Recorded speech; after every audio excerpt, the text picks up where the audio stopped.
उपस्थित उच्चतम न्यायालय के न्यायमूर्ति, रिटायर्ड न्यायमूर्ति श्रीमान रेड्डी जी,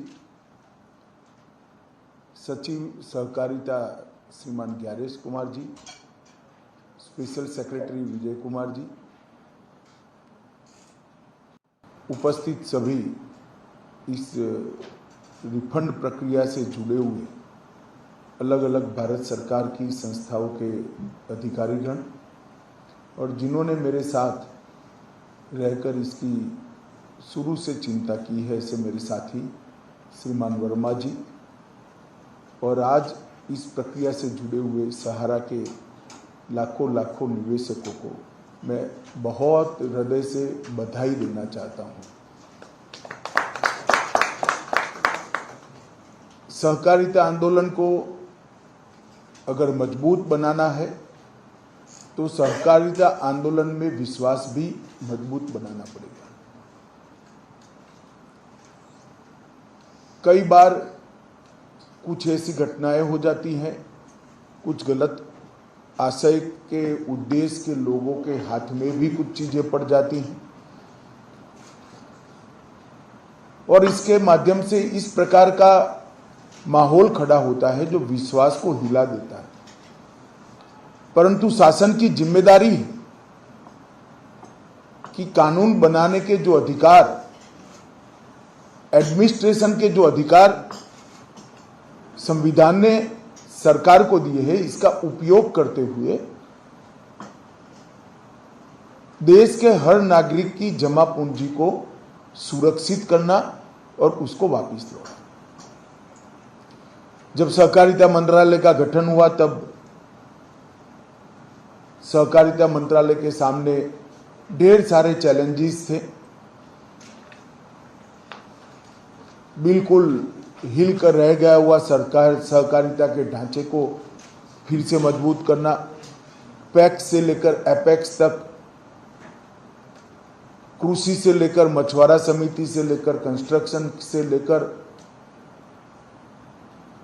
मार्केटिंग तक की सभी सहकारिता संस्थाओं के लिए एक अनुकूल खाका तैयार करना, समय अनुकूल खाका तैयार करना, सहकारिता के कानूनों में जो लगभग 75 साल पहले बने हैं, समय अनुकूल परिवर्तन करना और उसके साथ साथ सहकारिता में खोए हुए विश्वास को जनता में पुनः प्रस्तावित करना। और अगर ये करना है तो जैसे सहारा की 4 सोसाइटियों में देश के करोड़ों निवेशकों का लाखों करोड़ रुपया एक प्रकार से डूब ही गया है। निवेशकों की कोई गलती नहीं थी, कहीं ना कहीं एक परसेप्शन बन गया, मैनेजमेंट की थोड़ी बहुत गलती होगी, प्रचार ज्यादा हो गया, कोर्ट में मामले लंबित होते गए, परंतु कोई दोष के बगैर निवेशकों को अपनी गाड़ी पसीने की कमाई को 12-15 साल से वापस नहीं मिल रही। मोदी जी का उद्देश्य है कि देश का हर गरीब व्यक्ति, हर मध्यम वर्ग व्यक्ति इसके अधिकारों की रक्षा हो और ये भी देश के नागरिक का अधिकार है कि जो पैसा उन्होंने निवेश किया है वो उनको वापस मिल जाए। सहकारिता विभाग ने बहुत समय पहले, वैसे बहुत लंबा समय हो गया, परंतु लगभग 1 साल पहले हमने इसकी मीटिंगें शुरू की। ढेर सारी सरकारी एजेंसियों में इनकम टैक्स से लेकर, ईडी से लेकर, सीरियस फ्रॉड ऑर्गेनाइजेशन से लेकर सीबीआई तक ये मामले फंसे थे और सबके अटैचमेंट्स थे। पैसा तो था परंतु अटैचमेंट। एक सरकार के सभी विभागों का मीटिंग किया गया, मीटिंग कर सभी लोगों को एक पेज पर लाने का काम हुआ और फिर सभी विभागों ने एक संयुक्त याचिका माननीय सुप्रीम कोर्ट के सामने दायर की कि हम सब सहमत हैं कि जो पूंजी जमा हुई इसमें सबसे पहला अधिकार छोटे निवेशकों का है, गरीबों का है और उनको ये पैसा मिलना चाहिए। और मैं बधाई देना चाहूँगा सुप्रीम कोर्ट के खंडपीठ को, जिसकी नेतृत्व निवर्तमान न्यायाधीश एम आर शाह साहब कर रहे थे। उन्होंने एक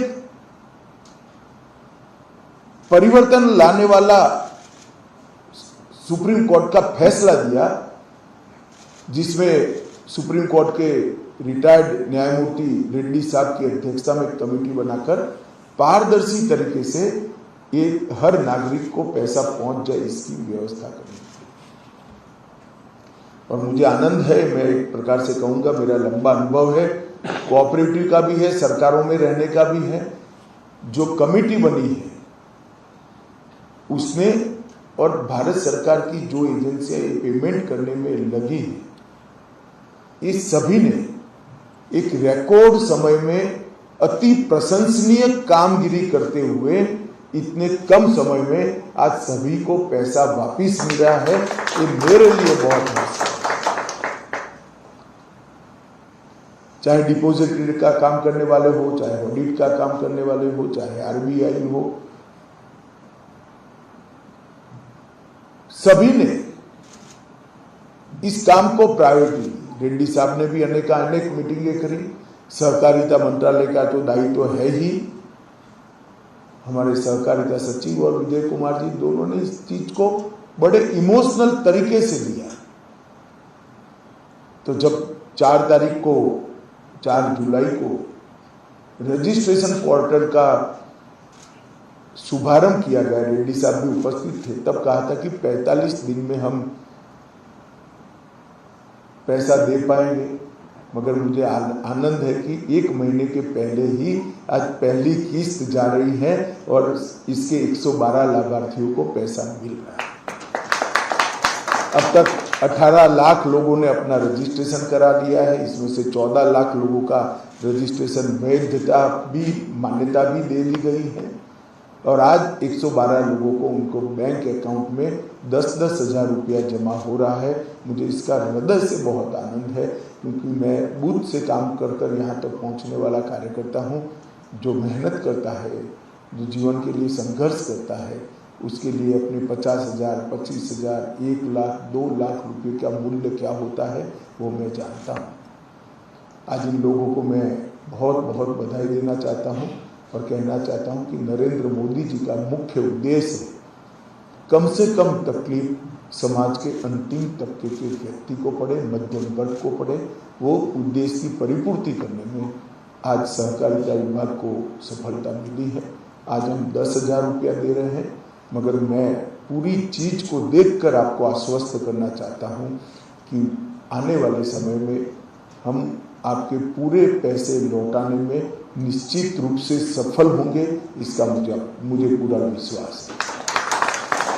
और जब दूसरा पैसा जमा हो जाएगा तब इतनी देर भी नहीं लगेगी, क्योंकि आपका सत्यापन जो करना है, ऑडिट करना है, वो ऑडिट की कार्यवाही अब पूरी हो गई है। फिर तो ऑनलाइन पैसा आपके अकाउंट में ही ट्रांसफर होना है। मगर आज तो हम 10,000 दे रहे हैं। मैं सभी लोगों को बहुत बहुत शुभकामनाएं देता हूं और मुझे विश्वास है कि भारत सरकार के सहकारिता मंत्रालय की ये पहल ने करोड़ों निवेशकों के मन में आज संतोष और सरकार किस प्रकार से गरीब से गरीब व्यक्ति की, छोटे से छोटे व्यक्ति के हितों की रक्षा कर सकता है, इसका एक अनुभव साझा करने में हमें सफलता मिली है। मैं सभी को बहुत बहुत शुभकामनाएं दी, विशेषकर हमारे सहकारिता मंत्रालय के सभी टीम, हमारे सचिव, विशेष सचिव और इसमें साथ में स्टॉक होल्डिंग से लेकर जितनी संस्थाएं हमारी शामिल हुई हैं, वो सब ने बहुत परिश्रम किया है। मैं सभी को बहुत बहुत अभिनंदन करना चाहता हूं और सहारा के निवेशकों को आश्वस्त करना चाहता हूं कि सरकार का पूरा प्रयास रहेगा कि आपके गाड़ी पसंद की कमाई की पाई आपको वापस दे पाएं। इसके लिए हम पूरा प्रयास करेंगे। आप सभी को शुभकामनाएं। टीम को फिर से एक बार बहुत बहुत धन्यवाद। रेड्डी साहब का विशेष धन्यवाद, क्योंकि रिटायर्ड होने के बाद भी लोगों के भले के लिए इन्होंने इस असाइनमेंट को लिया है। कोई मैं जानता हूँ रेड्डी साहब को, इनके स्ट्रेचर के हिसाब से ये असाइनमेंट बहुत छोटा था। जब सुप्रीम कोर्ट ने ऑर्डर किया तब मुझे लगता था शायद रेड्डी साहब अपनी स्वीकृति नहीं देंगे, मगर मैंने फ़ोन किया कि साहब काम बहुत छोटा है मगर करोड़ों लोगों के लिए काम है। तब उन्होंने कहा नहीं अमित भाई मैं जरूर समय लूँगा, और उन्होंने काफ़ी समय भी दिया है। रेड्डी साहब आपका भी बहुत बहुत धन्यवाद विभाग की ओर से मैं करना चाहता हूँ, सहारा के निवेशकों की ओर से करना चाहता हूँ। अंत में सभी का धन्यवाद कर मेरी वाणी को विराम देता हूँ। धन्यवाद।